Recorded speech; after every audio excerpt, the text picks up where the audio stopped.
À medida que as crises do socialismo venezuelano pioram, nem mesmo os funcionários públicos conseguem ficar imunes à situação. Este é o Visão Libertária. Este artigo foi sugerido e escrito por historiador libertário, revisado por Coreia Conká e narrado por Rafael Dufrayer.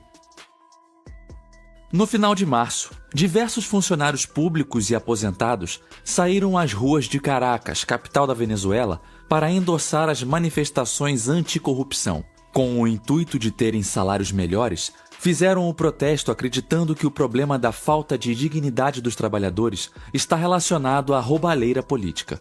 Os salários de todos os funcionários do país foram totalmente corroídos pela inflação da moeda.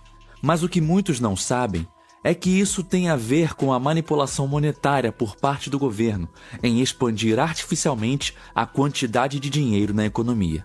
A crise que até hoje atinge a Venezuela se mantém devido às práticas socialistas que tornaram a economia do país ineficiente, fechada e hostil, tanto para investimentos estrangeiros quanto para empreendedores internos. A hiperinflação é o maior causador da diminuição do poder de compra das famílias por lá, e os comércios nem sequer têm produtos básicos.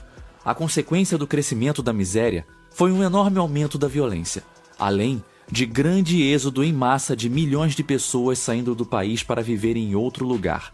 Graças à queda nos preços do petróleo no final da década de 2000, houve um agravamento da crise. Naquele tempo, este produto era a principal fonte de receita do país. Mas é óbvio que se o governo de Maduro tivesse adotado leis que ajudassem a criar um ambiente com segurança jurídica aos investidores, além das aberturas do mercado e privatizações, a queda no preço do petróleo não seria um problema. O caminho escolhido por Maduro, infelizmente, foi o mesmo que Fidel adotou em Cuba. A estatização de empresas privadas, expropriação de propriedades como terras e empresas, além de controle de preços que gera escassez. Por ignorância econômica, muitos ainda acreditam que a pobreza na Venezuela é causada por corrupção e má gestão de recursos públicos, mas nenhum governo cria riqueza.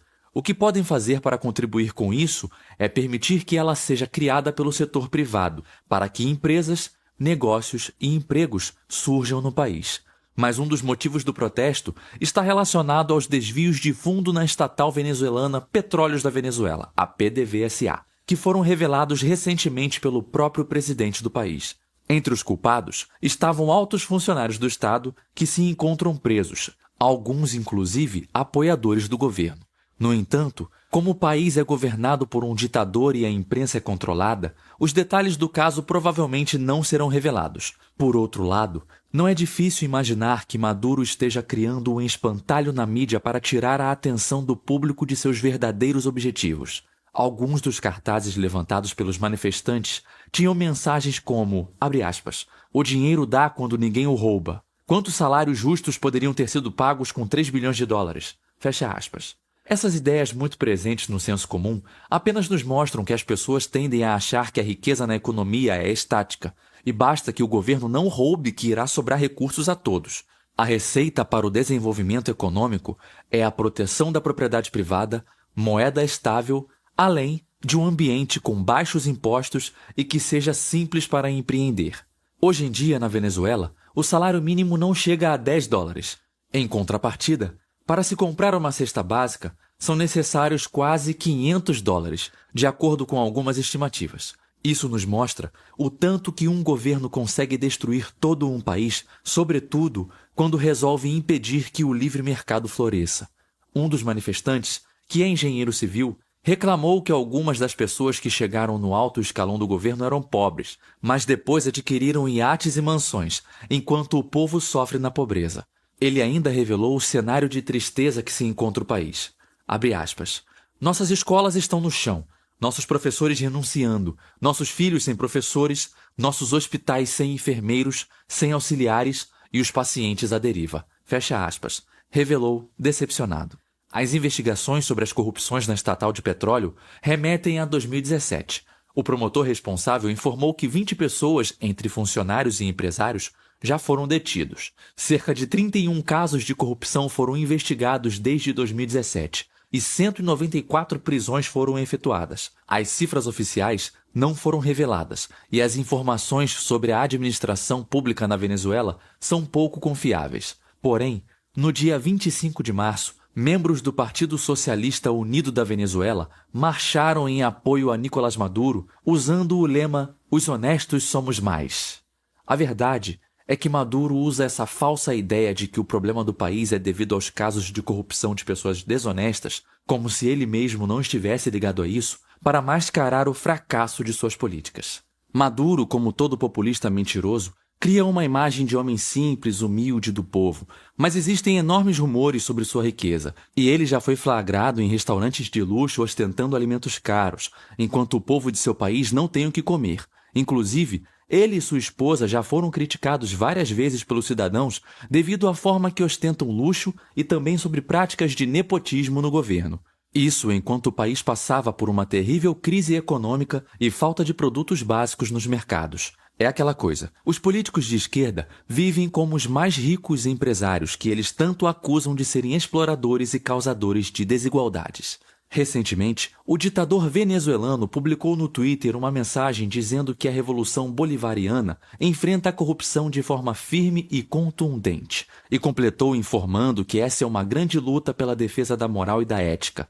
No entanto, o que está por detrás desse suposto combate à corrupção é uma estratégia de criar bodes expiatórios e voltar a ter alguma popularidade, como se estivesse de fato combatendo os problemas da nação. Apesar da propaganda do governo pregar a anticorrupção, da mesma forma que o ditador chinês Xi Jinping fez quando chegou ao poder, o objetivo de Maduro é sufocar as dissidências políticas. É uma eficiente estratégia de eliminar adversários no próprio chavismo, algo que já foi feito ao longo da história, sobretudo por Joseph Stalin na antiga União Soviética, com os famosos expurgos stalinistas. O ex-ministro das Comunicações de Hugo Chávez, que hoje se encontra exilado na Alemanha, rotulou o expurgo promovido por Maduro como um movimento de guerra entre máfias. Ele ainda disse que, da mesma forma que Vladimir Putin permitia que os oligarcas russos dividissem os privilégios do poder, desde que não ameaçassem sua hegemonia, Maduro faz a mesma coisa.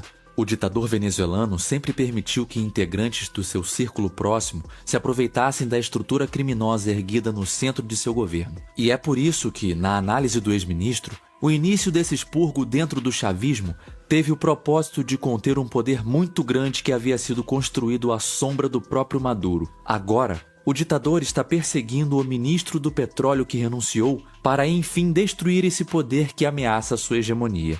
Esses expurgos não são novidades na Venezuela. O diretor executivo da organização independente Inter-American Trends escreveu que, em 2017, Maduro investiu contra o ex-presidente da estatal venezuelana Petróleos da Venezuela e contra o ex-ministro do petróleo de Hugo Chávez. Na época, o Ministério Público abriu uma investigação criminal contra o ex-presidente da estatal por documentos que supostamente provavam ilegalidades. Cerca de 65 funcionários da petrolífera foram demitidos, além de diversas prisões. Isso nos mostra como o judiciário é completamente subserviente e aparelhado pelo ditador socialista, e como isso é uma forma de garantir seu poder absoluto no país. Cabe lembrar que o novo expurgo feito por Maduro está ocorrendo perto de uma nova eleição presidencial, que deve ser feita em 2024. E não restam dúvidas que o ditador esteja novamente usando a corrupção para fins políticos e tentando resgatar a ligação com as bases do Partido Socialista Unido da Venezuela para enfrentar a eleição presidencial. Obrigado por sua audiência. Se você gostou desse vídeo, clique no ícone de curtir abaixo e compartilhe o vídeo em sua rede social. Se você deseja ser notificado de outros vídeos, clique em se inscrever e depois no ícone de campainha. Um abraço e até a próxima.